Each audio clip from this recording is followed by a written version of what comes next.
بالله من الشيطان الرجيم. بسم الله الرحمن الرحيم. كما أرسلنا فيكم رسلا منكم يتلو عليكم آياتنا ويزكيكم ويعلمكم الكتاب والحكمة ويعلمكم ما لم تكونوا تعلمون. رب اشرح لي صدري ويسر أمري واحلل عقدة من لساني يفقهوا قولي.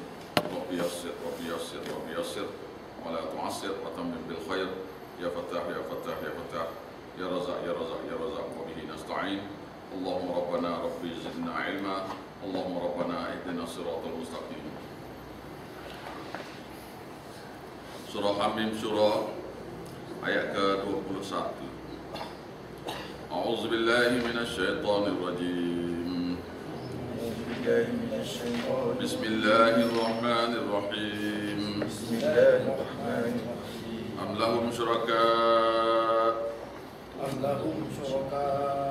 syara'u lahum minad-din ma lam ya'zam bihillah ولولا كلمة الفصل لقضي بينهم وإن الظالمين لهم عذاب أليم. ترى الظالمين مشفقين مما كسبوا وهو واقع بهم والذين آمنوا وعملوا الصالحات في روضات الجنة لهم ما يشاءون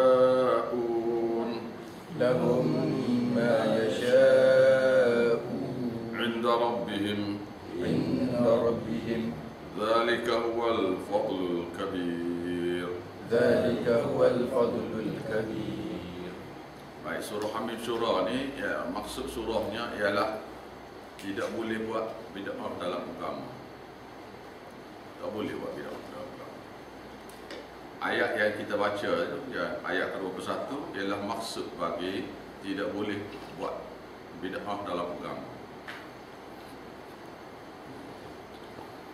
Adapun hamim-hamim lain, maksud surahnya dalam maksud tauhid dalam berdoa. Surah Hamim surah juga adalah tauhid dalam doa. Cuma dalam berdoa tu mereka nak minta berkat dengan guru-guru, dengan wali-wali, nabi-nabi mereka. Maka ada di antara mereka ni, guru-guru tu akan memberitahu mereka syariat-syariat dalam cara berdoa supaya minta berkat tu bukan ni, iaitu sininya tawassul. Am lahum syuraka syara'u lahum min ad-din. Apakah ada bagi mereka golongan-golongan khas, guru-guru syara'u lahum yang buat syariat untuk mereka min ad-din daripada agama ma lam ya'zam bihillah yang belum pernah Allah Ta'ala beri izin kepada mereka melalui wahyu. Tak pernah Tuhan beri izin kepada mereka untuk buat syariat-syariat. Walaula kalimatul fasl, kalau tidak kerana keputusan Allah Ta'ala menangguh-nangguhkan azab. Keputusan itu keputusan menangguhkan azab pada siapa yang derhaka ini sehingga selepas mati baru diazab, maka laqudiya bainahum, tentu Allah Ta'ala sudah buat keputusan di antara mereka. Mana siapa yang buat syirik ni, buat bid'ah ni akan dibalas segera atau hukum. Akan tetapi Tuhan kata, wa inna zalimin, dan sesungguhnya orang-orang yang zalim, iaitu orang-orang yang musyrikin, orang-orang yang buat syirik pada Allah, lahum azabun alim, bagi mereka azab yang pedih. Apabila kita buat bid'ah, kita sudah reka agama. Bila kita sudah reka agama, sedangkan agama itu adalah daripada Allah yang diajar kepada kita melalui wahyu, wahyu iaitu Quran, dan diajar kepada kita melalui wahyu juga, tetapi melalui lisan Nabi sallallahu alaihi wasallam, maka kita akan dapat tahu syariat-syariat. Contoh ya, kita kata asyhadu an la ilaha illallah, iaitu aku mengaku, naik saksi, aku mengaku, maknanya berjanji. Aku berjanji bahawa tidak ada lagi Tuhan yang layak disembah, dipuja, dibuat ibadat, dibuat doa, dibuat zikir, diminta berkat dan sebagainya, melainkan kepada Dia saja, Allah. Asyhadu anna Muhammadar Rasulullah, iaitu aku naik saksi, bermaksud aku berjanji.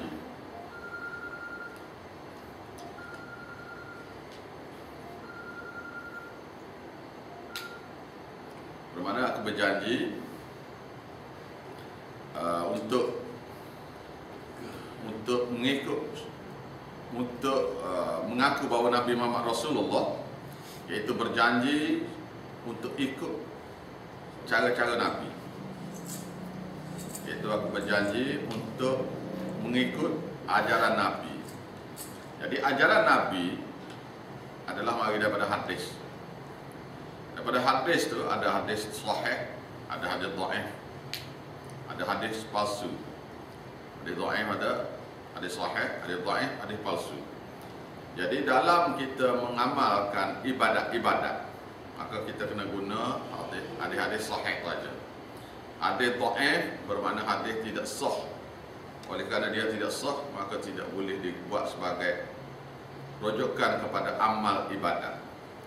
Kemudian ada satu lagi ialah hadis palsu. Itu langsunglah. Jadi kalau guru, satu-satu guru memberitahu kata ibadat ni boleh buat, maka tentu sekali pendapat guru itu adalah salah kerana tidak mengikut hadis. Tak mengikut hadis.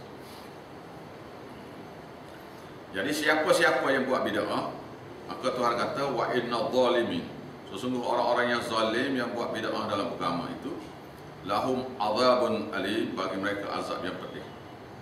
Itu mengganti dia mengambil alih kerja Tuhan, maka dia jadi syirik pada Allah. Oleh yang demikian, taral zalimina, kamu akan melihat orang-orang yang buat zalim tadi, yang buat syirik kepada Allah Ta'ala tadi, musfiqina mimma kasabu, sangat takut terhadap ancaman bala, mimma kasabu, daripada ancaman bala yang mereka telah usahakan dulu di dunia buat bid'ah tu. Bila di akhirat besok mereka jadi takut kepada amal-amal mereka yang buat bid'ah tu bertukar daripada pahala kepada azab api neraka. Musfiqina, mereka sangat takut, mimma kasabu, daripada amalan bid'ah yang mereka telah buat, mimma kasabu, wa huwa waqi'un bihim, sedangkan bala itu akan menimpa pada mereka. Kesesaan itu akan menimpa pada mereka dan mereka tahu. Seolah-olah ginilah, kita duduk sini ni, kita duduk dalam masjid ni, seolah-olah kita tengok di traffic light tu satu lori penuh muatan trailer sedang menghala nak mari langgar kita, dan kita tak ada tempat nak lari gitu. Awak nak buat macam mana? Lori sedang lari. Itu contoh dia. Walladzina amanu, dan orang-orang yang beriman yang tidak buat syirik. Malam tadi ada satu orang tanya saya, orang ni nak buat ibadat ni hari-hari, semayang, puasa, takkan Tuhan tak buat kira? Dia tanya saya malam tadi. Saya kata, man amila salihah, ayat Qurannya ialah siapa-siapa buat amal soleh, syaratnya ialah satu, ya syarat, wa mu'minun, dia kena beriman. Apa maksud beriman?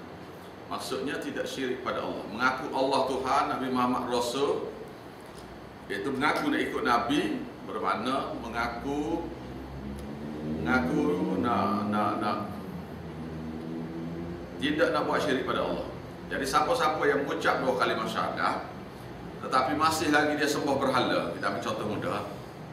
Orang Hindu tu dia masuk Islam, tapi tiba-tiba akidah menyembah berhala tu dia masih belum buat.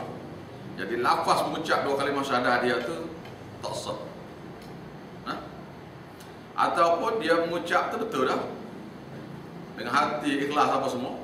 Tiba-tiba bila dia lalu ke Batu Caves tu, dia masuk dalam dan mula menyembah balik. Maknanya ibadat dia syahadah dia tu jadi terbatal. Sama ada tak sah asal atau terbatal kemudian.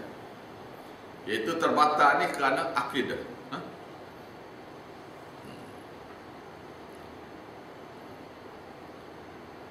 Jadi kalau kita perhati ayat 21 tadi, am lahum syuraka usyara'u lahum minad din. Tuhan tanya, apakah ada bagi mereka golongan-golongan khas, guru-guru khas yang buat syariat untuk mereka daripada agama. Malam ya'zam bihillah, yang belum pernah Allah Ta'ala beri izin. Iaitu sininya, contohlah kita kata misalnya dalam hadisnya, siapa-siapa yang dengar muazzin baca iqamah, tidak ada dalam lafaz hadis mana-mana mengatakan ada doa iqamah. Ada doa iqamah. Ada doa pun tak ada. Ada doa pun tak ada. Maka tidak boleh kita baca doa iqamah. Sebab doa iqamah tu memang tak ada pun. Itu satu. Yang keduanya, bila kita sembahyang, kita angkat tangan takbir menghadap. Kita menghadap kiblat. Jadi muka menghadap, dada menghadap, kaki menghadap, tapak kaki tu dia kalau duduk gini, duduk gini. Macam askar. Askar tu ada duduk gini jalan, ada duduk gini jalan. Askar. Tapi bila berbaris dalam barisan tu mesti duduk rata. Dia sama dia mungkin dia tabik gini macam-macam. Tetapi bila dalam pembarisan atau jumpa pegawai dia mesti tabik betul. Betul kan? Jadi kita dalam takbir, bila menghadap Allah Ta'ala, maka takbir itu mesti tapak tangan menghadap kiblat juga. Muka, dada, kaki, bahu dan sebagainya menghadap kiblat, dan juga masa angkat tangan tu menghadap kiblat. Tidak boleh angkat tangan sekarang ni. Ada yang belajar dah ni, tapi tempatnya di mana? Allah Akbar. Dia tak belajar tu satu hal, yang belajar dah ni. Sami Allah, Sami Allah terus kan. Dia ambil muda. Dia ambil muda. Dia terbaik asal. Ini payah ni, dia satu perkara yang dia kena serius lah ibadat. Lepas tu beri salam lah, Assalamualaikum. Orang perempuan pun tidak ada dalam syariat kata orang perempuan takbir ni gini. Allahu Akbar dalam orang perempuan yang angkat takbir. Allahu Akbar. Tak ada tu, tak ada lafaz hadis gitu, tak ada. Tidak ada lafaz hadis mengatakan untuk orang perempuan takbir dia Allahu Akbar gini macam kita buat. Tak boleh. Angkat takbir seperti orang lelaki angkat dia. Tapak tangan ngadap kiblat. Gini pun tak boleh ni, gini tak boleh ni. Ni tapak tangan menghadap ke kiblat. Ini tidak ni kita ni. Pasal orang perempuan tu dia duduk dalam kain semaya dia tu. Jadi semaya dia angkat gitulah. Ya gitu. Tak boleh lah kau tu, dia kena menghadap kiblat tu. Beri salam lah, Assalamualaikum. Assalamualaikum, tak boleh minta syurga belah kanan dan tak boleh minta jauh daripada neraka belah kiri. Sebab dalam hadisnya hanya kata beri salam saja. Beri salam saja dalam hadis. Dan rukun sembahyang ialah 13. Rukun ke-12 ialah beri salam. Assalamualaikum, Assalamualaikum. Rukun ke-12. Rukun ke-13 ialah tertib. Mana sembahyang itu mengikut susunan. Tertibnya betul. Maknanya sapu muka ni adalah tidak rukun sembahyang. Tapi kita sudah jadi, oleh kerana terlampau lama dan semua orang pakai buat, jadi kita berasa sapu muka itu adalah sebahagian daripada semaya. Siapa-siapa yang itikad bahawasanya sapu muka dalam sembahyang itu adalah sebahagian daripada sembahyang, maka sembahyang dia itu batal. Itikad. Dia buat bid'ah sebenarnya kali itu. Dia tiru ke? Dia buat tu sebenarnya kali bid'ah. Sama ada dia tiru ke tak kan? Kita tiru ke depan. Kita tiru ke depan kita tiru mak bapak kita buat dulu. Jadi oleh kerana menyeluruh belaka orang buat, maka Tuhan takkanlah Tuhan tak buat kira. Kan macam kita juga kan? Apabila semua orang buat belaka, kita terpaksa setuju. Jadi Tuhan tidak terpaksa setuju kerana semua pakai buat. Nah? Jadi amlahum syuraka tu, mana dia tugu kamu? Kita mana dia? Mana dia tugu kamu? Syara'u lahum minad din. Yang buat syariat untuk kamu dalam agama. Mana dia tugu kamu? Mana? Ma lam ya'zam bihillah. Yang Allah Ta'ala belum beri izin. Maknanya raut muka ni adalah bid'ah. Dan Tuhan kata yang bawah tu, wa innal zalimin, sesungguhnya orang zalim yang buat syirik pada Allah ni, kerana mereka reka agama ni, lahum azabun alim, bagi mereka azab kekal, azab pedih. Ini kalau dok baca tak beri contoh, itu saya beri contoh satu baru tu, iaitu sembahyang baru tu. Ada lagi. Jadi kita ni bid'ah ni sampai buat dalam sembahyang. Dalam sembahyang ada. Dalam sembahyang tu minta syurga tu lah. Assalamualaikum minta syurga. Assalamualaikum jawab pada neraka. Dia nak baca ayat tu boleh, iaitu apabila kita sudah at-tahiyat tu. Allahumma salli ala Muhammad wa ala ali Muhammad kama sallaita ala Ibrahim wa ala ali Ibrahim fil alamin innaka Hamidum Majid. Lepas tu kita pun minta, ya Allah ya Tuhanku, mintalah kepada aku syurga. Lepas tu mintalah jauhlah pada aku neraka. Boleh ya? Lepas tu boleh. Pasal dalam at-tahiyat boleh. Dalam sujud boleh. Lepas subhana rabbiyal a'la, subhana rabbiyal azim. Boleh berapa tu? Habis boleh. Semua boleh. Lepas baca ayat lazim boleh. Boleh minta. Kita baca ayat lazim kan? Sudah baca ayat lazim tu imam belum lagi rokok atau kita sembahyang sendiri. Baca nak baca doa apa? Boleh. Lepas rokok boleh baca. Iktidah. Lepas iktidah tu boleh baca doa juga. Lepas sujud. Sujud tu subhana rabbiyal a'la 3 kali tu kita nak baca doa boleh. Rabbi firli tu memang baca doa pun boleh baca juga situ. Jadi tempat disuruh baca kita tak baca.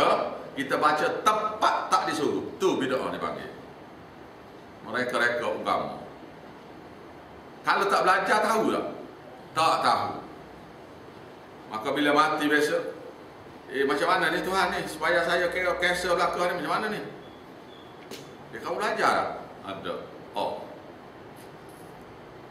Tuhan tanya ni. Ayat yang atas ni adalah tidak boleh buat bid'ah. Tak boleh dengar daripada mana-mana guru yang mengatakan boleh buat wirid gini, ibadat gini. Ni hak ibadat tau. Kalau hak nak hidup dunia ni tak ada masalah itu. Nah, nak hidup dunia. Kita nak buat tanda dalam rumah kita, di ruang tamu, nak bubuh di tengah balai pun boleh. Boleh lakukan tu.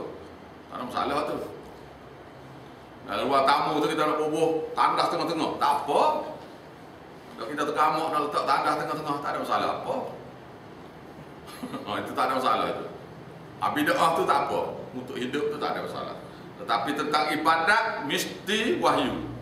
Wahyu ada 2. Satu wahyu daripada Quran, melalui Quran, satu lagi wahyu melalui lisan Nabi, kata-kata Nabi.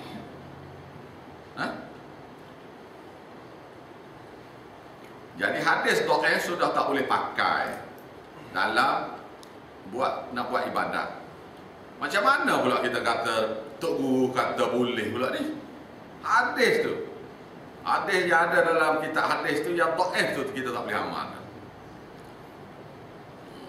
Habis tu Maka oleh sebab itu di akhirat besok orang-orang yang buat bid'ah ni taral zalimin, kamu akan tengok orang-orang zalim yang buat bid'ah ini, musyfiqin mimma kasabu, sangat takut terhadap bala azab yang Allah Ta'ala nak beri pada dia daripada usaha yang mereka telah buat bid'ah tadi.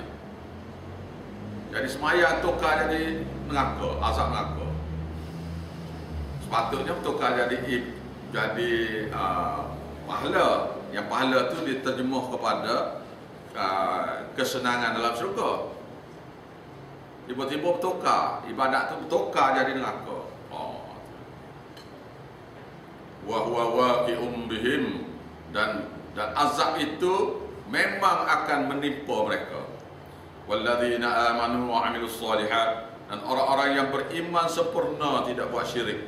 Wa 'amilus shalihat, orang-orang yang buat amal soleh seperti mana yang diajar oleh nabi dia saja. Fi radatil jannah, duduk dalam taman-taman syurga. Lahum ma yasha'un 'inda rabbihim, bagi mereka apa saja yang mereka minta, apa saja yang mereka nak minta, kehendak daripada Tuhan mereka. Iaitu begini, ya, ada dua perkara dalam syurga ni. Satu yang minta, satu yang nak kerana dah tahu, satu lagi yang minta kerana tak tahu. Lahum ma yasha'una 'inda rabbihim, bagi mereka apa yang mereka kehendaki. Ya, apa yang dia kehendaki sekarang ni dia tidak boleh miliki kerana duduk di dunia ni. Ada banyak perkara yang kita nak yang Tuhan tak belum sempurna. Berjuta-juta kehendak kita yang belum Tuhan sempurna masa hidup ni. Semalam punya kes berapa kes dah Tuhan yang kita nak tak dapat. Yang semalam punya, yang 2 hari lepas, 3 hari lepas, banyak lagi perkara yang kita kehendaki yang Allah Ta'ala belum beri. Maka bila di syurga, mereka-mereka ini akan dapat semua yang mereka nak dulu di dunia. Semua dibalas, dengan lebih baik, bi ahsanil ladzi kanu ya'malun, dengan lebih baik daripada apa yang mereka telah buat di dunia. Kemudian ada satu lagi, ialah balasan benda yang dia tak tahu di dunia. Dia tak tahu di dunia, dia tak tahu benda ni ada kerana dia mati awal. Contohnya Fir'aun lah, atau zaman Nabi Muhammad lah, sahabat-sahabat Nabi tak tahu kata sekarang ni ada televisyen yang nipis macam ni. Dia tak tahu pun ada, lampu pun dia tak tahu ada masa dulu. Jadi kalau masa zaman Nabi dulu ada TV ni misalnya, jadi sahabat kata nak dia ni, mana boleh. Iaitu apa saja yang dia belum tahu ada, semua itu juga diberi. Dia minta. Dzalika huwal fadlul kabir. Dzalika huwal fadlul kabir. Yang demikian itu mendapat nikmat dalam surga itu, huwal fadlul kabir, adalah pencapaian yang amat besar, kurniaan daripada pencapaian kejayaan yang besar. Oleh yang demikian, dzalikal ladzina yubashshirullahu ibadahu, demikianlah Allah Ta'ala memberi berita gembira kepada hamba-hambanya. Allah Ta'ala memberi berita gembira pada hamba-hamba dia, iaitu alladzina amanu, kepada orang-orang yang hamba dia yang beriman, tidak buat syirik, wa amilus shalihat, yang beramal soleh, tidak buat bid'ah. Kul, katakanlah, ini adalah ajakan tauhid. Ini perintah pada Nabi. Ajakan tauhid yang diperintah pada Nabi, kata kepada orang-orang yang disampaikan. Ini juga untuk kita menyampaikan kepada orang lain. Mana ini kata-kata untuk guru kepada semua yang nak belajar dengan dia. Seorang guru kena kata gini kepada anak murid dia masa mula-mula belajar. Kul, kata pada murid-murid kamu, la as'alukum alaihi ajra, aku tidak minta kepada kamu dalam mengajar tafsir Quran ni, hadis Nabi, akidah dan sebagainya ini sebarang upahan pun. Tapi datang mengajar juga tu illa mawaddata fi qurba, melainkan sebagai sokongan kasih sayang di antara keluarga dengan keluarga. Kita dengar khabar keluarga kita tu miskin, kita datang ziarah. Bisa gitu lah. Kita dapat kabar bahawasanya keluarga kita tu ada musibah, kita datang ziarah. Anak dia dapat kejayaan, kita datang memberi tahniah pada dia. Gitu. Jadi seorang guru mai mengajar kepada siapa-siapa tu adalah bagi dianya ialah illa mawaddata fi qurba, ialah melainkan dengan cara sokongan kasih sayang. Dan kamu anak beranak dengan kita, mana sepupu kita, dua sepupu kita, kita datang ni pasal apa? Pasal kita keluarga. Gitu. Ini tidak ni bila mari mengajar, mana duit tambang saya mari ni? Tak boleh lah gitu. Tak boleh.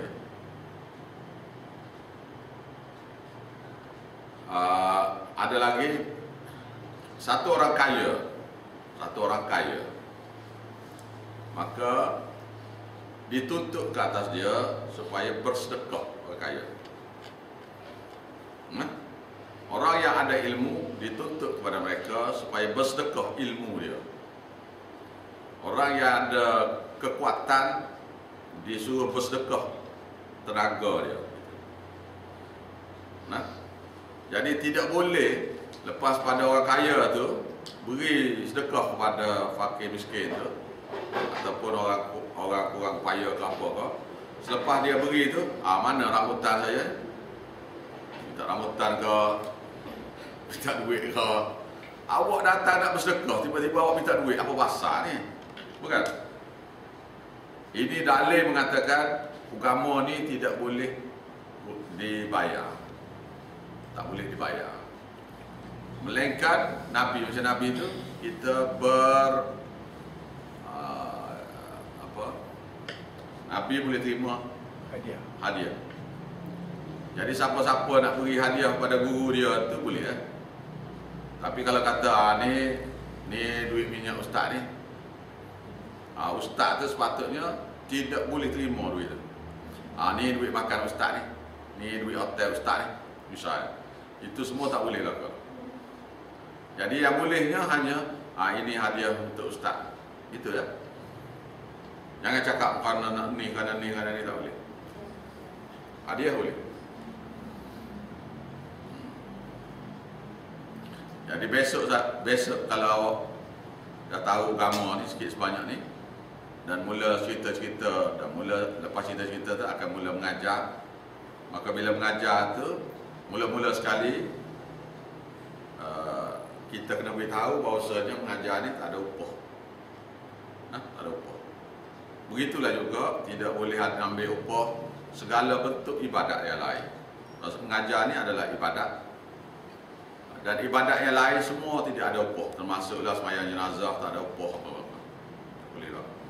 Menerima upah pun tak boleh, memberi upah pun tak boleh. Sembahyang jenazah. Orang yang memberi pun tak boleh, orang yang menerima pun tak boleh. Upah haji ada tak? Upah haji. Upah haji ada. Upah haji ada, ganti puasa ada. Ganti puasa ada. Ataupun bayar fidyah ada. Fidyah puasa ada. Ganti sembahyang tidak boleh. Tidak boleh. Ganti sembahyang, misalnya ibu bapa kita mati, kita nak ganti sembahyang dia tu, tak boleh ganti. Kalau dia tak puasa, boleh kita ganti puasa. Kalau dia tak pergi haji, boleh kita buat haji. Tapi kalau dia tu tak sembahyang, tak boleh ganti.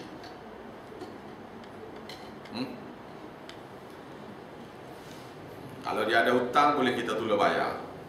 Semua boleh lakukan. Tak sembahyang, tak boleh ganti. Tetapi puak-puak yang ambil upah ni, dia kata boleh juga dia panggil fidyah. Fidyah sembahyang. Di Kelantan sana